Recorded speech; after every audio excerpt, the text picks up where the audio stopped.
Hey, Rose. What's up with being out until this late? What are you thinking? Remember I mentioned it this morning. There's a dinner meeting with clients, so I'd be late. I'm not just out having fun. Yeah, right. Are you trying to fool me with such an obvious lie?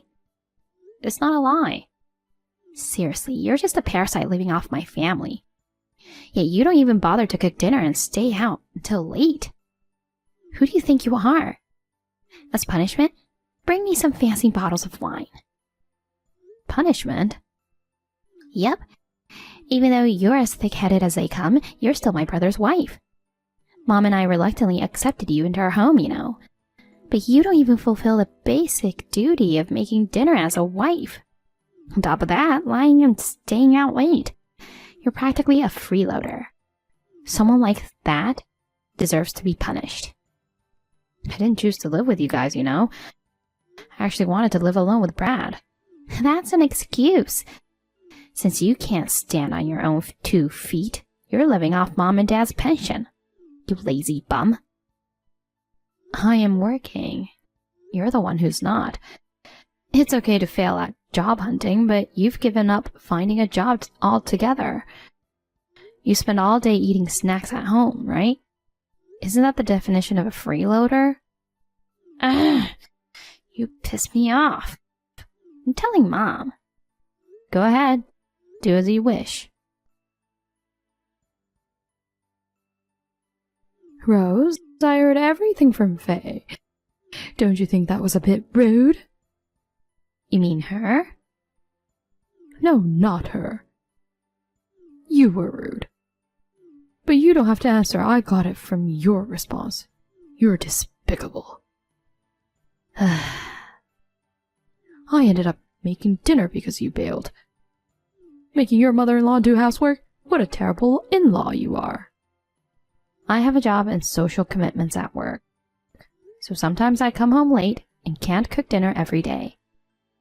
We talked about this when we decided to live together, right?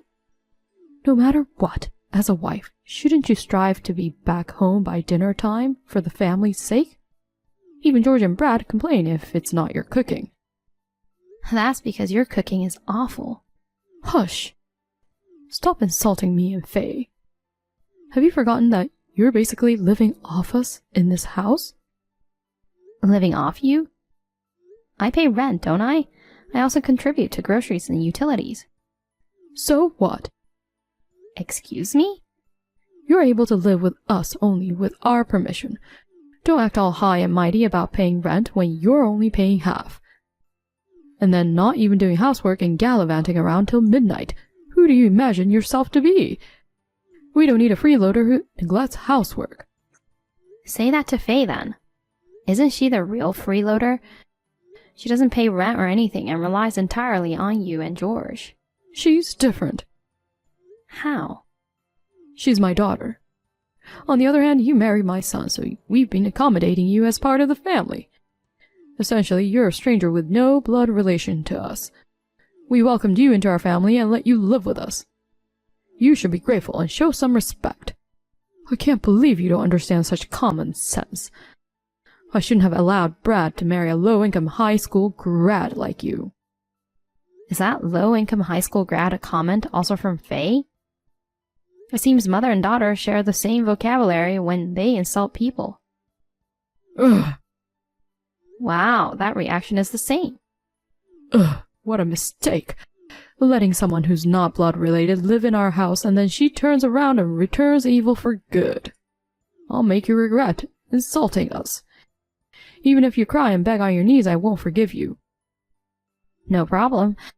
Good luck with that. Hey, Rose. So are you gonna be late coming home again today? Yeah. Work's crazy right now, so I'll be coming back close to midnight for a while. Why do you ask? Oh, nothing. And just so you know, we're ordering pizza for dinner. We'll hit you up for the bill later. What the heck? Oh, and don't assume that we're ordering for you too. Go get your own food, okay? Alright then, good luck with work. Faye? Or Anna, it doesn't matter which one. What on earth is this about? Oh, you're back, huh? Isn't it fabulous? The sight of your belongings scattered in the yard. That shattered mirror of the wardrobe. It made such a lovely sound. It really did. You're a parasite, but you had all that expensive stuff. It really got on my nerves.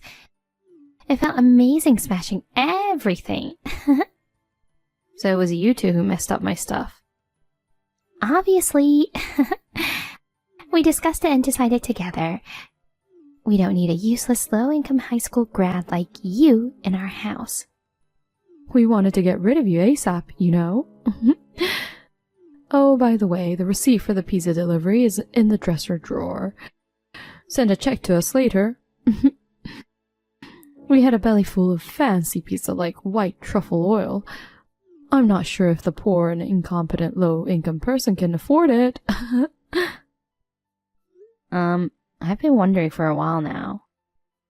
What basis do you have for calling me a low-income high school grad? Basis? You said it yourself, didn't you? That you started working right after high school and had a low income. I heard it too. Didn't you say that when we met the first time? Since then I've thought, what a dim-witted and useless girl. A poor soul earning a measly 25K a year. Stay away, you poverty deity. Huh? 25K is my monthly income. What? When I met you guys, I did mention I started working as a high school grad. But neither of you heard the rest of my story, did you?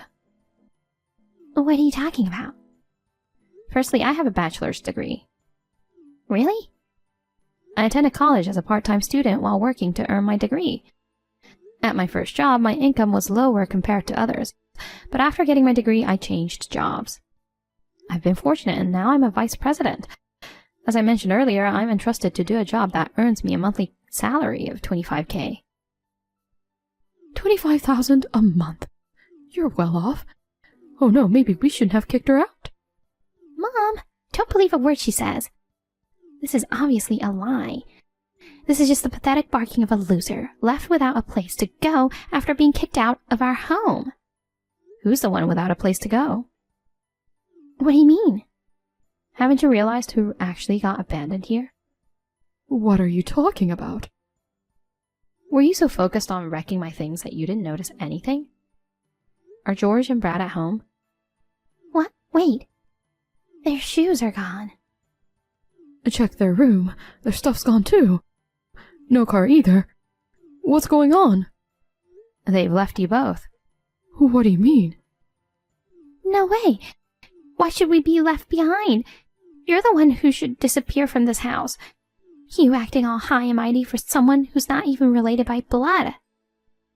That's right. You were able to live here thanks to us. I never wanted to move in with you guys. But George and Brad pleaded with me.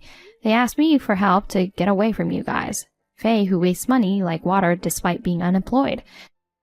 And Anna, who spoils her and doesn't even take care of the house. Financially and domestically, things were a mess. They asked for help to escape that situation while living together. What?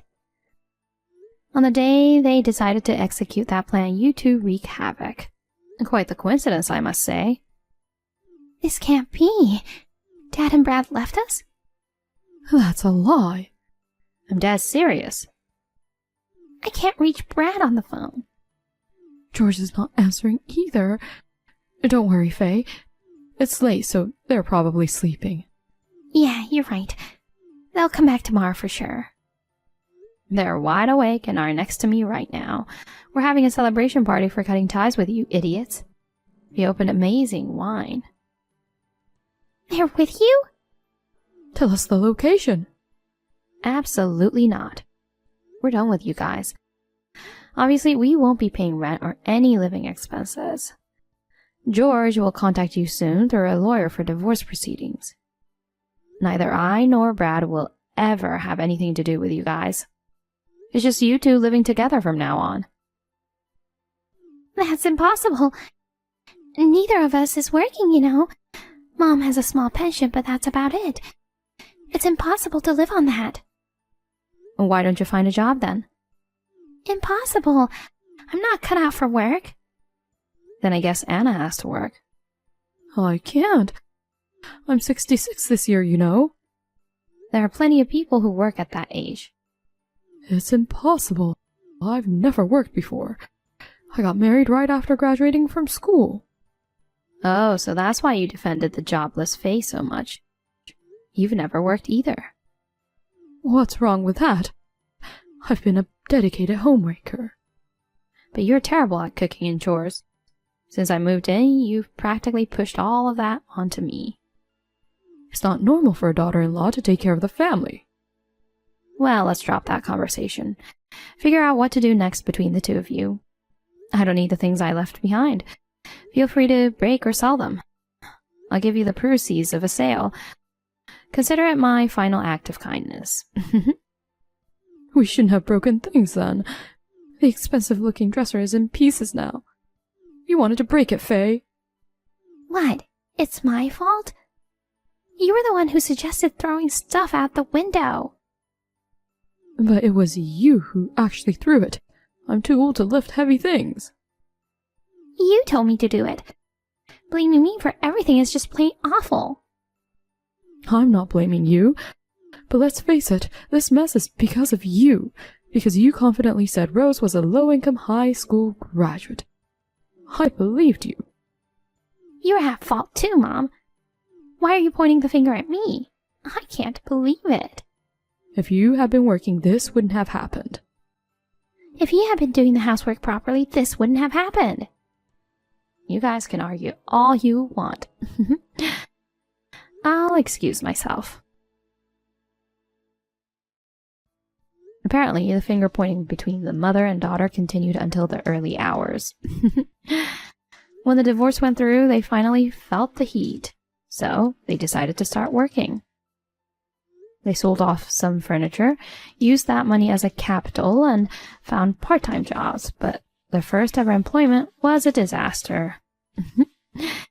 They got fired and ended up borrowing money just to cover living expenses. And get this, Faye tried to send her mother to the other side for insurance money by putting bleach in her juice. But of course, she got busted and it turned into a big fight. They even tried robbing a bank together, but got caught immediately and arrested. They're currently reflecting together behind bars.